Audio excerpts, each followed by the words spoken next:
Okay, so when it comes to your money, what you got to do right now is you got to look around and you got to see in the society that people are zombies. And so the zombies have blindly bid up the price of assets to levels that make no sense. So sell the zombies what they're willing to pay too much for, okay? And then buy what the zombies don't know that they're going to need soon. That's what you got to do.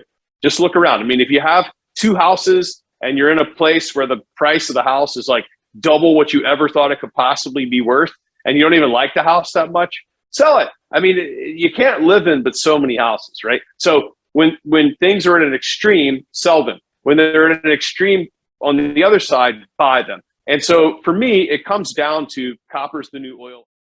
So explain to me and to the viewers why copper is so central to the EV world, the world of greener energy, to getting to the Paris Climate Accord numbers. Why is it so important? Yeah, because we're going to rely upon electricity to create our transportation, heat our houses, and propel industrial activities. Copper is the single best conductor of electricity known to physics as well as the periodic table. So if we're going to electrify the world and decarbonize that way, we absolutely need copper to do it. So another way to say it, copper becomes the strategically most important commodity, taking over that role from oil. And the similarities with oil are striking. And it's very important to the EVs as well as to the overall power grid. So are there, well, let's get the simple question here. Where are prices now per ton, and where do you see them trending over the next 6 to 8 years?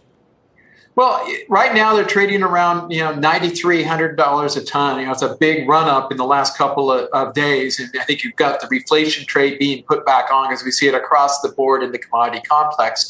Now, when we think about how this plays out, the real tightness is likely to happen over the next 12 to 18 months. You have the rebound in economic activity with the vaccine rollout and, the post-COVID era. You have no inventories. You can't accommodate that type of demand increase. The real problems start around 2024, 2025, when we have all that green CapEx spending begin to start to accelerate.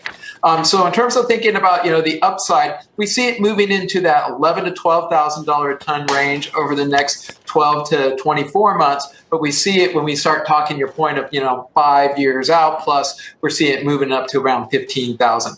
The all-time high in real terms was 1968 at $14,000 a ton. An environment similar to today in the sense that you had LBJ roll out the Great Society, and we have the same type of spending programs going on in the current environment.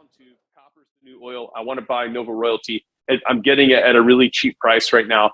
The company they don't make a widget. They just own the royalty. So you have like 3 employees. It's very easy to maintain that business. Even if the market goes down, it's very easy. If copper goes up, I get all the benefit. The gold royalty sector, Metal is in a unique position right now, ticker symbol MTA.